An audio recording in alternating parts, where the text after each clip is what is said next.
ನಮಸ್ಕಾರ. ಮರೆತು ಹೋದ ಬಾವಿಯ ಪಿಸುಮಾತುಗಳು ಹೆಸರೇ ಒಂಥರ ಮೈ ಜುಮ್ ಅನ್ನಿಸುವಂತಿದೆ ಅಲ್ವಾ? ಇವತ್ತು ನಾವು ಇದೇ ರೋಮಾಂಚಕ ಜಾನಪದ ಕಥೆಯ ಆಳಕ್ಕೆ ಇಳಿತಿದ್ದೇವೆ. ಒಂದು ಸಾಮಾನ್ಯ ಹಳ್ಳಿಯ ಕಥೆ, ಜನರ ಮನಸ್ಸಿನಲ್ಲಿ ಭಯದ ಬೀಜ ಬಿತ್ತಿ ಅದು ಹೇಗೆ ನಂಬಿಕೆಯಾಗಿ ಬೇರೂರುತ್ತದೆ ಅನ್ನೋದನ್ನ ನಾವಿಂದು ಈ ವಿಶ್ಲೇಷಣೆಯಲ್ಲಿ ನೋಡಲಿದ್ದೇವೆ. ಬನ್ನಿ, ತಡ ಮಾಡದೆ ನೇರವಾಗಿ ಕಥೆಯೊಳಗೆ ಕಾಲಿಡೋಣ. ನನಗೆ ಸಹಾಯ ಮಾಡು. ಜಸ್ಟ್ 3 ಪದಗಳು. ಆದರೆ ಕತ್ತಲಲ್ಲಿ ಯಾರೋ ಒಂಟಿಯಾಗಿ ಅಸಹಾಯಕರಾಗಿ ಹೀಗೆ ಕೂಗಿದ್ರೆ ಹೇಗಿರುತ್ತೆ? ಒಮ್ಮೆ ಕಲ್ಪನೆ ಮಾಡ್ಕೊಳ್ಳಿ. ಇಡೀ ಕಥೆಯ ಭಯಾನಕ ವಾತಾವರಣ ಶುರುವಾಗೋದೇ ಇಲ್ಲಿಂದ. ಇದು ಬರೀ ಒಂದು ಕೂಗಲ್ಲ, ಕೇಳುಗರ ಕುತೂಹಲನ ಕೆದುಕುವ, ಹಾಗೆ ಎದೆಬಡಿತನ ಹೆಚ್ಚಿಸುವ ಒಂದು ಶಕ್ತಿಶಾಲಿ ಅಸ್ತ್ರ. ಭಾಗ 1. ಶಾಪಗ್ರಸ್ತ ಹಳ್ಳಿಯ ಬಾವಿ.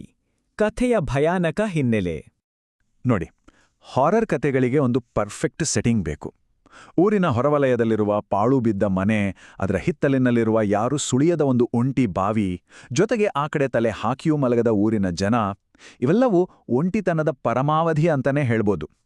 ರಾತ್ರಿ ಹೊತ್ತು ಅಲ್ಲಿಂದ ಬರುವ ಆ ವಿಚಿತ್ರ ಕೂಗು, ಅಲ್ಲಿಗೆ ಹೋಗುವ ಎಂಥವರಿಗಾದರೂ ಕಾದಿರುವ ಅಪಾಯದ ಮುನ್ಸೂಚನೆ. ನಿಜಕ್ಕೂ ಒಂದು ಕ್ಲಾಸಿಕ್ ಹಾರರ್ ಸೆಟಪ್ ಇದು. ಭಾಗ 2. ಸಂದೇಹವಾದಿಯೊಬ್ಬನ ಪ್ರಾಣಾಂತಿಕ ಸವಾಲು. ನಮ್ಮ ಕಥಾನಾಯಕನ ಎಂಟ್ರಿ. ಇಲ್ಲೇ ನೋಡಿ ಕಥೆ ಇಂಟ್ರೆಸ್ಟಿಂಗ್ ಆಗೋದು. ಈ ಕಥೆಯ ಹೀರೋ ಅಥವಾ ಬಲಿಪಶು ಅಂತಾನೆ ಹೇಳಬಹುದು, ರಾಜು. ಇಲ್ಲಿ 2 ರೀತಿಯ ಮನಸ್ಥಿತಿಗಳ ಘರ್ಷಣೆ ನಾವು ಕಾಣಬಹುದು. ಒಂದು ಕಡೆ ಮೂಢನಂಬಿಕೆಗಳಿಂದ ತುಂಬಿದ ಆ ಬಾವಿಯ ಹತ್ರವೂ ಸುಳಿಯದ ಊರಿನ ಜನ, ಇನ್ನೊಂದು ಕಡೆ ಈ ದೆವ್ವಭೂತದ ಕಥೆಗಳನ್ನೇ ನಂಬದ ಸಂಪೂರ್ಣ ಸಂದೇಹವಾದಿ ನಮ್ಮ ರಾಜು. ಸ್ನೇಹಿತರು ಸವಾಲ್ ಹಾಕಿದ ತಕ್ಷಣ ತನ್ನ ಒಣಜಾಣತನ ಪ್ರದರ್ಶನ ಮಾಡೋಕೆ ಹೊರಟ ರಾಜು ತನಗೆ ತಾನೇ ಆಪತ್ತನ್ನ ಮೈಮೇಲೆ ಎಳೆದುಕೊಳ್ತಿದ್ದಾನೆ ಅನ್ನೋದು ನಮಗಿಲ್ಲಿ ಸ್ಪಷ್ಟವಾಗತ್ತೆ. ಅವನ ಈ ಪಯಣ ಶುರುವಾಗೋದು ಹೇಗೆ ಅಂತ ಒಮ್ಮೆ ಗಮನಿಸಿ. ಸಂಜೆ ಸ್ನೇಹಿತರ ಜೊತೆಗಿನ ಸವಾಲು ಸ್ವೀಕಾರ, ಮಧ್ಯರಾತ್ರಿ ಒಂದು ಕೈಯಲ್ಲಿ ಟಾರ್ಚ್ ಹಿಡಿದು ಆ ಪಾಳು ಬಿದ್ದ ಮನೆಯತ್ತ ಅವನ ಏಕಾಂಗಿ ನಡಿಗೆ, ತಡರಾತ್ರಿಯ ಜಾಗ ತಲುಪಿದಾಗ ಸಂಪೂರ್ಣ ಮೌನ, ಬರಿಯ ಜೀರುಂಡೆಗಳ ಅಂದ್ರೆ ಕ್ರಿಕೆಟ್ಗಳ ಕೀರಳು ಶಬ್ದ ಮಾತ್ರ. ಆ ಶಬ್ದನೇ ಆ ಜಾಗದ ಭಯಾನಕತೆಯನ್ನ 10 ಪಟ್ಟು ಹೆಚ್ಚಿಸುತ್ತೆ. ಅವನ ಪ್ರತಿಯೊಂದು ಹೆಜ್ಜೆಯೂ ಅವನನ್ನ ಸಾವು ಬದುಕಿನ ಅಂಚಿಗೆ ಕರೆದುಕೊಂಡು ಹೋಗ್ತಿದೆ. ಭಾಗ 3. ಅಸ್ತಿತ್ವದ ಗೋಚರ. ಆ ನಿಗೂಢ ಶಕ್ತಿಯ ಆಟ ಶುರು. ರಾಜು ಆ ಬಾವಿ ಹತ್ರ ಹೋದಾಗ ಏನಾಯಿತು? ಮೊದಲು ಅವನ ಟಾರ್ಚ್ ಲೈಟ್ ಮಿನುಗೋಕ್ ಶುರುವಾಯಿತು. ಇದು ಏನೋ ಸರಿಯಿಲ್ಲ ಅನ್ನೋದರ ಮೊದಲ ಅಲಾರಂ. ಆಮೇಲೆ ಆ ಕತ್ತಲ ಬಾವಿಯ ಆಳದಲ್ಲಿ ಏನೋ ವಿಚಿತ್ರ ಚಲನೆ.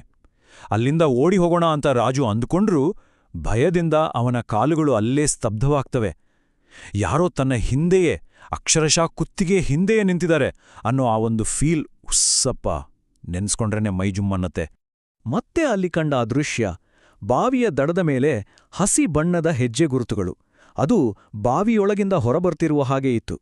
ಅಂದ್ರೆ ಅರ್ಥ ಮಾಡ್ಕೊಳ್ಳಿ, ಆ ಶಕ್ತಿ ಈಗ ಬಾವಿಯ ಕತ್ತಲಿನ ಆಳದಲ್ಲಿ ಮಾತ್ರ ಇಲ್ಲ, ಅದು ಈಗ ಹೊರಗಡೆ ಬಂದಿದೆ. ಅದು ಕಣ್ಣಿಗೆ ಕಾಣಿಸ್ತಾ ಇಲ್ಲ, ಆದ್ರೆ ಆ ಹೆಜ್ಜೆಗಳು ಅದು ಅವನ ಪಕ್ಕದಲ್ಲೇ ಇದೆ ಅನ್ನೋದನ್ನ ಕನ್ಫರ್ಮ್ ಮಾಡ್ತಿವೆ. ಆಗಲೇ ಒಂದು ಧ್ವನಿ ಕೇಳಿಸುತ್ತೆ, ನೀನು ಬಂದಿದ್ದೀಯಾ, ಈಗ ನಿನಗೆ ಮುಕ್ತಿ ಸಿಗುತ್ತದೆ. ಮೊದಲು ಕೇವಲ ಸಹಾಯ ಮಾಡು ಅಂತ ಬಾವಿಯೊಳಗಿಂದ ಕೇಳ್ತಿದ್ದ ಅಸಹಾಯಕ ಕೂಗು ಇದಲ್ಲ. ಈ ಧ್ವನಿ ಈಗ ನೇರವಾಗಿ ರಾಜುವಿನ ಕಿವಿಯ ಪಕ್ಕದಲ್ಲೇ ಪಿಸುಗುಟ್ಟುತ್ತಿದೆ. ಅಂದ್ರೆ ಆ ನಿಗೂಢ ಅಸ್ತಿತ್ವ ಅವನ ಅತೀ ಹತ್ತಿರದಲ್ಲೇ ಇದೆ. ಆ ಧ್ವನಿಯ ಸ್ವರೂಪ ಬದಲಾಗಿದ್ದೇ ಅವನಿಗೆ ಕಾದಿರುವ ಆ ದೊಡ್ಡ ದುರಂತದ ಮುನ್ಸೂಚನೆ. ಮತ್ತು ಮರುಕ್ಷಣ ಟಾರ್ಚ್ ಸಂಪೂರ್ಣವಾಗಿ ಆರಿಹೋಗುತ್ತೆ. ಹಾರರ್ ಕಥೆಗಳಲ್ಲಿ ಇದೊಂದು ಅದ್ಭುತವಾದ ತಂತ್ರ. ಕತ್ತಲಾದಾಗ ಮನುಷ್ಯನ ಅಸಹಾಯಕತೆ ಶಿಖರ ಮುಟ್ಟುತ್ತೆ. ಆ ದಟ್ಟ ಕತ್ತಲಲ್ಲಿ ಆ ನಿಗೂಢ ಶಕ್ತಿಯ ಮುಂದೆ ರಾಜು ಈಗ ಸಂಪೂರ್ಣ ಒಂಟಿ ಮತ್ತು ಅಸಹಾಯಕ. ಆ ಕಗ್ಗತ್ತಲಲ್ಲಿ ಅವನಿಗೆ ಕಂಡಿದ್ದು ಕೇವಲ 2 ಕೆಂಪು ಕಣ್ಣುಗಳು.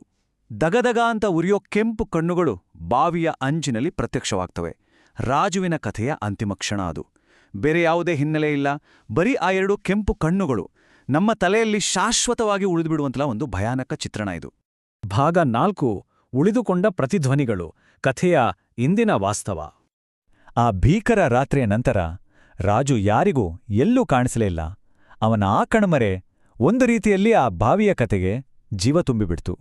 ಊರಿನ ಜನರ ನಂಬಿಕೆಗಳನ್ನು ಪ್ರಶ್ನಿಸುವರಿಗೆ, ಜಾನಪದ ಕತೆಗಳನ್ನು ಕೇವಲ ಕಟ್ಟುಕತೆ ಅಂತ ತಳ್ಳಿಹಾಕುವರಿಗೆ ರಾಜುವಿನ ಕಣ್ಮರೆ ಇವತ್ತಿಗೂ ಒಂದು ಕಠಿಣ ಎಚ್ಚರಿಕೆಯಾಗಿ ಉಳಿದುಕೊಂಡಿದೆ.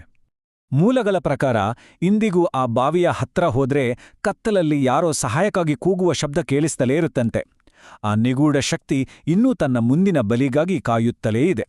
ಹಾಗಾದ್ರೆ ಆ ಕತ್ತಲಿನ ಕೂಗಿಗೆ ಉತ್ತರಿಸಲು ಹೋಗುವ ಮುಂದಿನ ವ್ಯಕ್ತಿ ಯಾರು? ಈ ಸಂಪೂರ್ಣ ವಿಶ್ಲೇಷಣೆಯಿಂದ ನಾವು ಅರ್ಥ ಮಾಡ್ಕೋಬೇಕಾದಿಷ್ಟೇ.